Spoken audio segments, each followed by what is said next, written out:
मैं आग्रह करूंगा, मैंने तुमको उठाया नहीं यहाँ से, लेकिन अब यहाँ पे फोन बंद करके शालीनता से बैठ जाओ, वरना मुझे फिर दंडित करना पड़ेगा तुमसे लोग। तुम पहले ही नालायकी करके आगे बैठे हो, फिर अपनी उससे वो कर रहे हो। मैं तुम्हें सबको एक बार में उठा के पीछे भेजता हूँ, भिजवा भी देता, मेरा समय पर चुका, इसलिए मैं चुपचाप आपसे कह रहा हूँ बार बार। और अगर आपको, आप मेरे तेवर जानते हैं, अगर आपको नहीं समझ आ रही तो मैं फिर करके दिखा दूं। जब मैं आपके हाथ पकड़वा के कुर्सी वाली श्रेणी को आगे रख के आपको पीछे खड़ा करवा दूं, फिर आपको अच्छा भी लगेगा। तो इसलिए अनुशासन में बैठो, जो मेरा भी समय ना खराब हो और आप भी कुछ सीख पाओ। और जैसे कैप वाले लोग हैं ना, ऐसे नालायक लोग, इनको भी सिखा दो। ये आप ही कह रहा हूं जो फोन लेके बैठे हाथ में।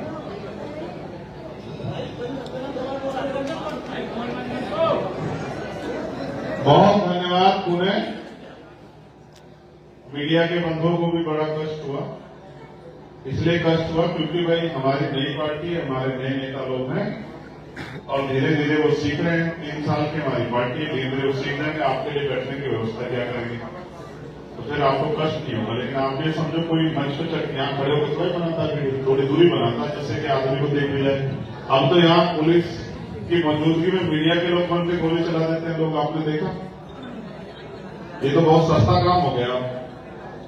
500-400 रुपए का एक भोपू सा तैयार करो और कहीं जाके खड़े हो जाओ। तो ये व्यवहार तो मीडिया की तरफ से ठीक नहीं है।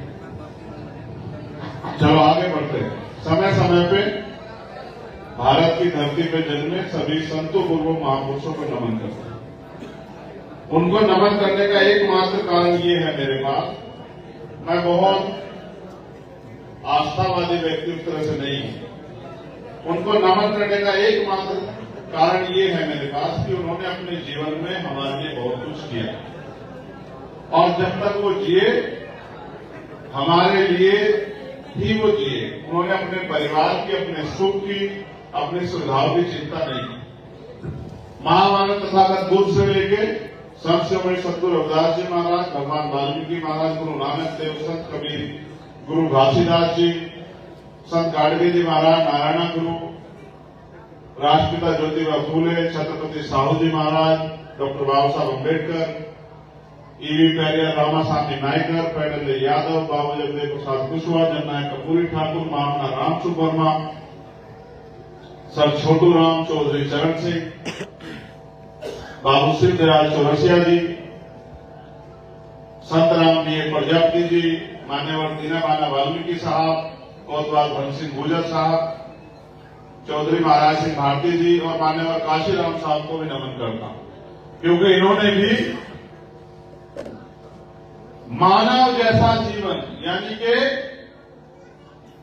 सम्मान, स्वाभिमान और सुख सुविधाओं का जीवन इस देश के लोगों को मिले, कहीं ना कहीं इसके लिए प्रयास किया, संघर्ष किया। और आज उन्हीं की देन है कि उत्तर प्रदेश में देश का कोई कोना हम लोग स्वाभिमान सम्मान के लिए जीवन को प्राप्त करने का प्रयास कर रहे हैं। मैं देश के बहुत सारे कोनों में घूमता रहता हूं, कभी महाराष्ट्र में, कभी उड़ीसा में, कभी बंगाल में। अभी अभी हम लोग मध्य प्रदेश और राजस्थान में चुनाव लड़ा के लौटे हैं। मध्य प्रदेश और राजस्थान के जो चुनाव हैं, मध्य प्रदेश में भी हमारे लोगों ने अच्छा प्रयास किया और कई सीटें वो बहुत नजदीक से हारे। और राजस्थान में तो 10 से ज्यादा सीटें हम दूसरे और तीसरे नंबर पर रहे। और मुझे बिना किसी संकोच के मैं कहना चाहता हूं, आप आंकड़े उठाकर देख लेना, 2-3 सीटें ऐसी हैं जिनमें अगर बहुजन समाज पार्टी के लोग हमारा वोट नहीं काटते तो हम वो सीटें जीत जाते। जैसे राजस्थान की बानसूर पे हम 7,000 कुछ मतों से हारे, वहीं बसपा ने 11,000 मत लेके हमारे वोट काटने का काम किया और हमारा प्रत्याशी 50,000 से ज्यादा वोट लेके 7,000 मतों से हार गया। ऐसे ही रामगढ़ में हमें 74,000 से ज्यादा वोट मिले और बसपा प्रत्याशी वहां 1,000 वोट पे सिमट गए। ऐसे ही नगर सीट पे हमें 46,000 करीब वोट मिले और बसपा प्रत्याशी को 1200 करीब वोट मिले। वहीं मध्य प्रदेश की सेवड़ा पे हमें लगभग 30,000 वोट मिले और हमारा प्रत्याशी 11,000 वोट करके लगभग से हारा और बसपा का प्रत्याशी 12,000 वोट ले गया। ये राजस्थान और मध्य प्रदेश के कार्यकर्ताओं की मेहनत की वजह से हुआ। आप भी अपने यहां ऐसी मेहनत करोगे तो आपके बीच के लोगों को भी आगे बढ़ने का मौका मिलेगा। मैं ये समझता हूं जिस क्षेत्र में जैसी मेहनत होगी वैसे ही वहां से परिणाम आए। पिछली बार आपने भी अपने यहां पर एक जिला पंचायत का सदस्य जिता के आजाद समाज पार्टी का प्रतिनिधित्व यहां सुनिश्चित किया। उस काम को अब आपको आगे बढ़ाना है क्योंकि अब लोकसभा का चुनाव आ रहा है। आज ये जिला स्तरीय सम्मेलन इसलिए बुलाया गया कि जिले में जो लोग काम कर रहे हैं एक तो उनका मनोबल बढ़ जाए, दूसरा उनको भविष्य में क्या करना है उसके लिए दिशा निर्देश भी हो जाए। तीसरा, जहां उत्तर प्रदेश में सामंतवाद, पूंजीवाद का मिला जुला गठजोड़ चल रहा है, जहां जुर्म, जाति और दादागिरी हावी हो गई, जहां बहन बेटियां सुरक्षित नहीं है, गरीब की जमीन पे सावंतियों का और भाजपा के नेताओं की ऐसी निगाह है कि वो तो उसकी जमीन को छीन लें, दबा लें। उनके रोजगार साधनों पे भी ताकतवर लोगों की निगाह है। वहीं सरकारी नौकरी और रोजगार के अवसर उत्तर प्रदेश में लगभग खत्म हो गए। कोई भर्ती आती है तो पहले पेपर लीक हो जाता है, पेपर लीक के बाद आरक्षण की जो व्यवस्था दलित पिछड़े वर्गों के लोगों के लिए डॉक्टर बाबा साहब अम्बेडकर ने संविधान में की, उस व्यवस्था का भी सही पालन नहीं हुआ। इसका परिणाम 69,000 शिक्षक भर्ती के बच्चे हैं जिनके लगभग 20,000 पद उत्तर प्रदेश की जातिवादी सरकार, भाजपा की सरकार ने छीनने का काम किया। उसके अलावा कल ही मेरे पास सूचना आई कि जो पटवारी की भर्ती हुई उसमें जो विकलांग बच्चे थे उनका जो कोटा था उसको भी सरकार ने पूरा नहीं किया। वो 188 बच्चों की पोस्ट खाली रख दी। वो लोग आंदोलन कर रहे हैं, उनमें से एक बच्चे ने आत्मदाह भी कर लिया। ऐसी भी सूचना मुझे प्राप्त हुई। उसके अलावा जो स्मारक बने हुए हैं उनके कर्मचारियों को तनख्वाह नहीं दे रहे, और भी वेतन विसंगतियां हैं, और भी तमाम तरह की परेशानियां हैं, और चारों तरफ हाहाकार मचा है, लूट मचाई, हत्या, बलात्कार, ये आम बात हो गई। अब मैं ये समझता हूं जिस तरह से लोकतंत्र भारत में है, माननीय काशीराम साहब तो कहते थे कि ये लोकतंत्र नहीं है, ये धनतंत्र है। धनतंत्र का मतलब कि पैसे वाले लोग राज कर रहे हैं और मेहनत करने वाले लोग हक अधिकार से वंचित हैं। पैसे वाले लोग आगे बढ़ रहे हैं, पैसे वाले लोग राजनीति कर रहे हैं, पैसे वाले लोग तरक्की कर रहे हैं और गरीब कमजोर होता जा रहा है। चुनाव लड़ने के लिए लाखों करोड़ रुपए की जरूरत है। अब लोकसभा का चुनाव आएगा, आप देखना करोड़ों करोड़ रुपए खर्च होंगे, तो इस लोकतंत्र में जो पैसों के आधार पर चल रहा है, कोई गरीब का बेटा आगे नहीं बढ़ सकता। उनका यह प्रयास था कि ये राजनीतिक लोकतंत्र सामाजिक लोकतंत्र बने, क्योंकि डॉक्टर बाबा साहब अम्बेडकर ने भी संविधान को सौंपते हुए बात कही थी। आज भी हम लोकतंत्र जो कि वास्तविकता में धनतंत्र और राजतंत्र की भूमिका में चला गया है कि अगर कोई सवाल उठाता है उसको मुकदमा लगा दिया जाता है, कोई अन्याय खिलाफ आवाज उठाता है उसको जेल में टूट दिया जाता है, कोई सवाल उठाता है उसके घर पे बुलडोजर चल जाता है,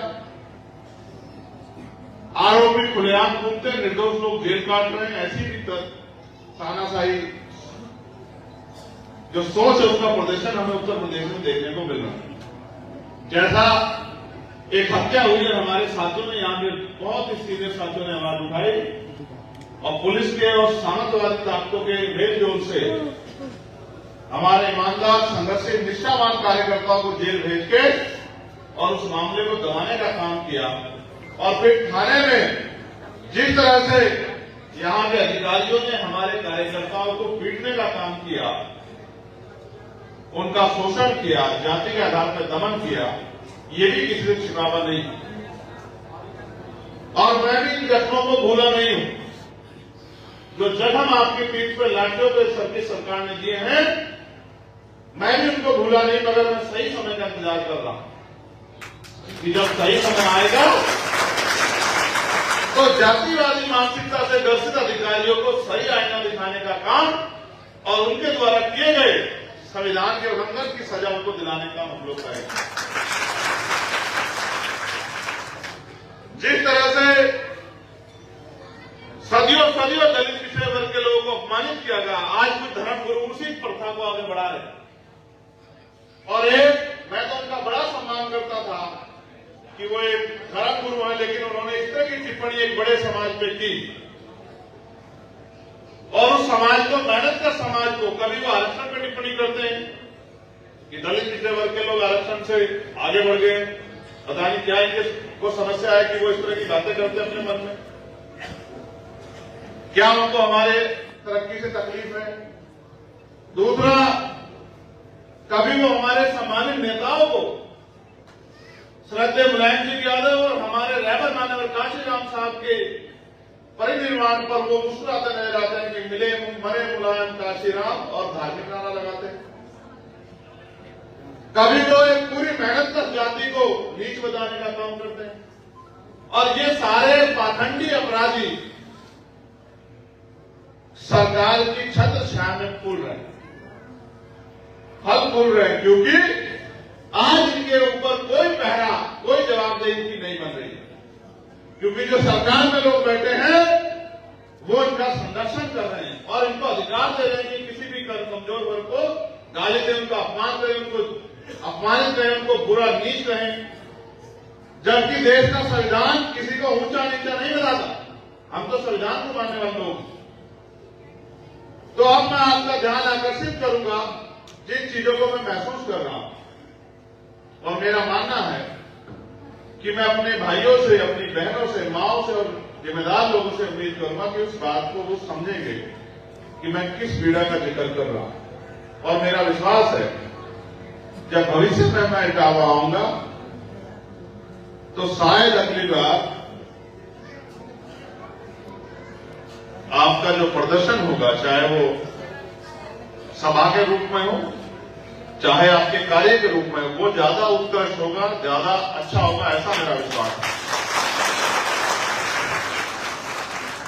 जैसे अगर ये लोग पहले से समझदार, जिम्मेदार होते तो यहां अनावश्यक भीड़ ना करते और पीछे रहते, तो अब इनको परेशानी का सामना नहीं करना पड़ता।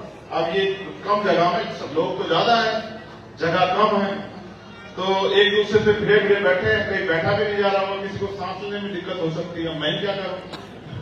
अब इसमें मैं कुछ ज्यादा कर नहीं सकता हूं, क्योंकि ये व्यवस्था आपको स्वयं करनी है। ये अगर आप 1 घंटा पहले आते तो आराम से अच्छी कुर्सी आपको मिलती। जो लोग कई घंटे से बैठे इंतजार कर रहे हैं, उनका अधिकार बैठता है कि वो चेयर पर बैठे, और जो लोग बाहर घूम रहे थे भाई, उनको कुछ तो कठिनाइयों का सामना करना पड़ेगा। तो डॉक्टर बाबा साहब अम्बेडकर ने जब इस देश में संविधान सौंपा तो उनको एक शंका थी, एक भय था भविष्य को लेकर, और इसके लिए उन्होंने संविधान सभा में जो साथी थे उनसे कहा। अब क्या कहा, इस बात पे आप गौर करो। बाबा साहब अम्बेडकर ने कहा कि आज हम विरोधाभास की जिंदगी में कदम रख रहे हैं। कैसी जिंदगी में? विरोधाभास। आज हम,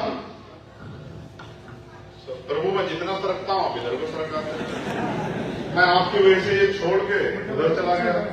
आप अपनी सुविधा को ध्यान में रख रहे हैं, ऐसा मत करें। बस धन्यवाद।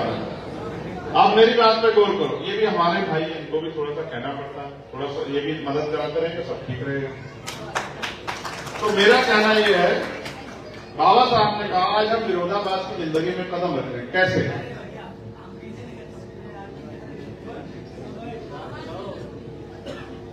तुम में और भाजपा में कोई कमी तो नहीं, वो भी जनता को ऐसे परेशान कर रहे जैसे तुम यहां कर रहे हो। कि आज हम विरोधाभास की जिंदगी में कदम रख रहे हैं। राजनीति में 1 वोट 1 वैल्यू, चाहे वो राष्ट्रपति की हो या मजदूर किसान की हो, दोनों की वोट की वैल्यू एक होगी, मूल्य एक होगा। तो राजनीति में तो हम लोग बराबर हो जाएंगे। लेकिन जब तक देश में व्यापक सामाजिक गैर बराबरी, जो जाति के आधार पर, धर्म के आधार पर, छुआछूत, ऊंच नीच की जो व्यवस्था, जब तक ये खत्म नहीं होती, सब लोग सामाजिक रूप से बराबर नहीं होते। और आर्थिक गैर बराबरी, एक आदमी इतना बड़ा धना सेठ है कि उसके पास इतनी संपत्ति उसको पता ही नहीं, और एक आदमी इतना गरीब है जिसके पास 2 गज जमीन भी नहीं। जब गरीबों की बात होती है, गरीबों को खुशी होती है, वो ताली बजाते हैं, लेकिन ताली बजाने से काम नहीं चलेगा। समझे? क्योंकि मेरा समय ज्यादा जाएगा, मैं परमिशन लेकर माननीय प्रदेश अध्यक्ष से, क्योंकि इस बात को कंप्लीट करूंगा। समय कम है और काम ज्यादा करना है। और यहां